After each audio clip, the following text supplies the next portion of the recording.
and get your braking points right. So it's a track that is way too based on momentum and a little bit of luck.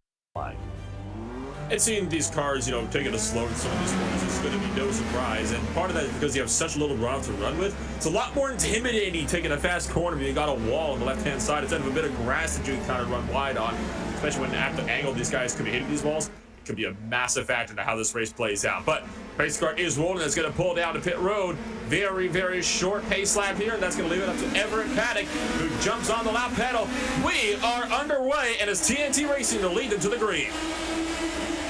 Yeah, there's a little bit of a battle for P2 going through the first few turns. Nearly 3 wide in there in the third roll rimple, but everybody just got clean. No major incidents so far.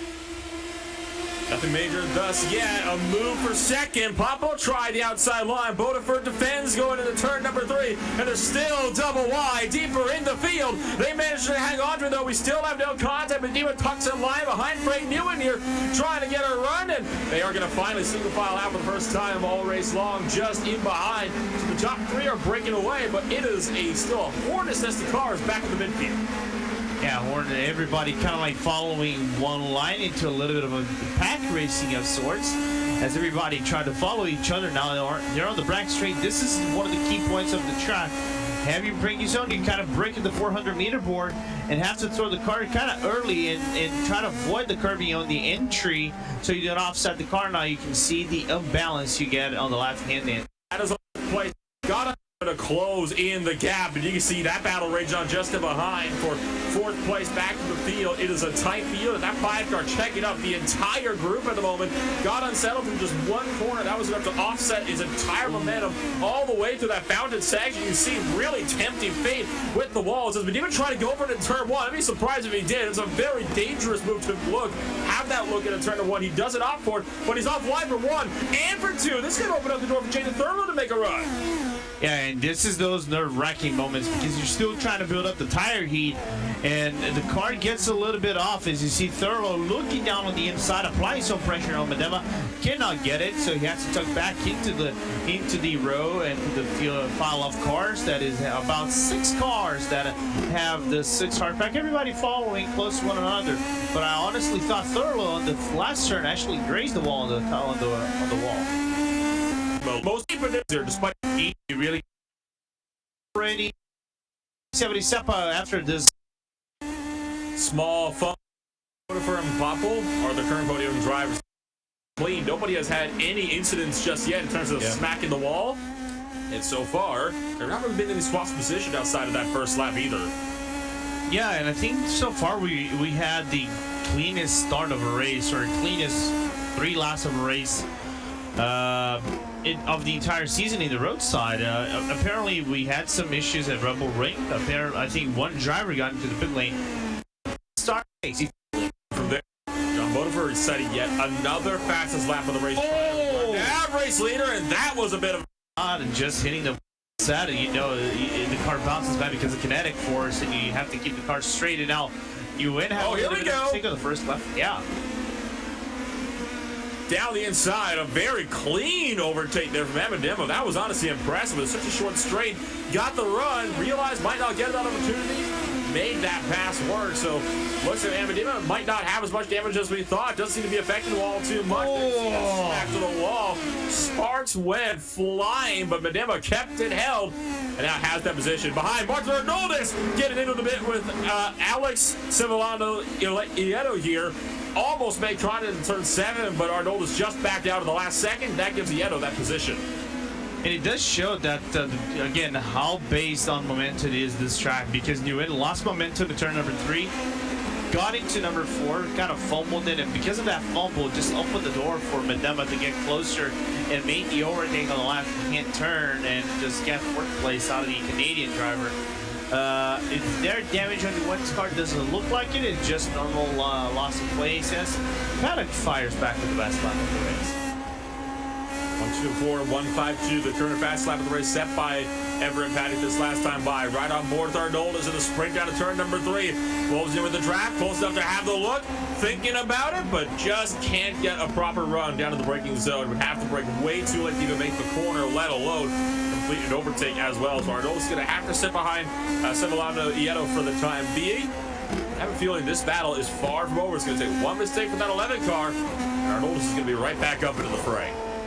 Yeah, because I think everybody's within the draft of each other. That makes overtaking so much difficult. It's kind of like what we see of sorts at the Red Bull Ring.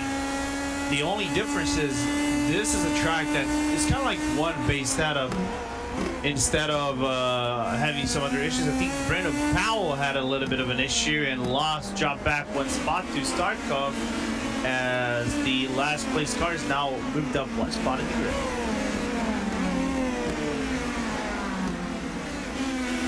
And up front as well, Lucas Popple has lost that significant time back to Medema. So Medemo's car is still not being hammered as much as might think. Look at this gap. That is third and fourth on the screens. Lucas Popple had a good start to this race, but has just been dropping back ever since. And it looks like Lucas Popple might have some trouble from behind for that third position. Paddock lap after lap, so it's allowing Medema to close in, and Medema is really the only driver between the top five that is kind of like matching what Moto4 and Paddock are actually doing. As now Paddock does another fast lap once again, 123. Ninth between Arnoldus and Ieto, that is still looking to heat up as well as this battle fourth and third between Lucas Popple. And he is just getting faster and faster every single lap, and he's looking good and eventually get a race win here. Now breaking out of the traffic range of 1.4 seconds from Moto4. So it just leaves these midfield battles here that are still looking to heat on up. You've got 8th and 9th between Arnoldus and Ieto that is still looking to heat up as well as this battle fourth and third between Lucas Popple and Medema. Then you got everybody else kind of running in their own little midfield battles at the moment. Nobody's really too close to big moves. They're just kind of running by their lonesome, trying to just see if they can conserve a bit of time and see if they can make it to the end of the race. Of a second faster than Paddock's best lap. I think the interesting aspect to follow about over here is that they have one tire brand only. They don't have primaries or alternates or primer alternates, so softs or hards.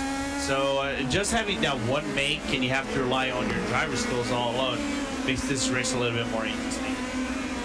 You see the battle for 8th and 9th started to pick on up, and this fight got close in the run down to turn to number 3. We're talking that 9 car made a move down to the wall with almost no space for himself in the 11 car. Couldn't get the run they needed, and as a result, Arnoldus has dropped back in terms of timing here. But Alex Semolano Ieto was definitely defending hard, trying to maintain that 8th place, and so far he's been able to do just that, keeping it well out and clear of that number 9 car at the moment, as Arnold is still trying to get back into rhythm. Trouble for the 10 car. That's Alexander Bischel, spun around in turn number 7. So problems for Bischel, the first driver to have a full spin on the day. And I'd imagine that'd be all by Lucas Popple at this rate will not be able to chase him down. To be honest, Popple probably would have been, especially during the reacceleration. And if you do that, if you put your mitigate the difference that the other driver has cost them. So if Moto4 really wants to make an overtake, he's running out of time. He has about 10 laps or so. Trouble for the number 11 car getting into it with Jaden Thurlow. I think Thurlow ran a bit deep in turn 3, and Ieto just came right back on him and tagged himself, took himself out of the race. Look at the number 11 car coming on near. There, Thurlow was already deep and just pushed wide into him on corner exit 3. Yeah, but a good 360 though. That kept it going, didn't lose too much time, so that's the good news. That being said, it's not good news at all for him, and there you see another view of the head. Just, yeah, how's that per rescue? I don't even think those wheels never stop spinning. That car was always moving. Yeah, it's kind of like, I'm trying to find a good 360 spinner lately in racing, but I cannot find one on the top of my head. As that was a good comeback. I think if you have a time loss for Leto right there, you might be around maybe a second or 2 seconds total. That was all because Jaden Thurlow just locked it up going into turn 20. He kept it out of the wall, thank goodness, and I don't think there's too much damage on any of the cars. They'll be able to get back into this without too much of a fuss. So that is the good news. You can see Frank Newen still trying to work his way up to the 4th place driver of Lucas Popple. About 7/10 of a second, 8/10 of a second, but never within 6 or half a second of Paddock right there, even though Paddock had turned it in through turn number 8, bouncing up and over the curbs. Martin Arnoldus, you can see, now out of the race car in the number 9 machine. So Arnoldus having some Popple Duna. Detroit, that reel in. The run down towards that bay if you can keep up. 0.3 of a second, nearly under turns of 3 and 4. That where nearly half is gaining some ground a little bit now. The gap goes back up to 0.4 of a second, nearly half a second between both drivers. But Yuen is on a hard charge and has about 3.5 laps to make it work, and he can make that work as something happened to Thurlow.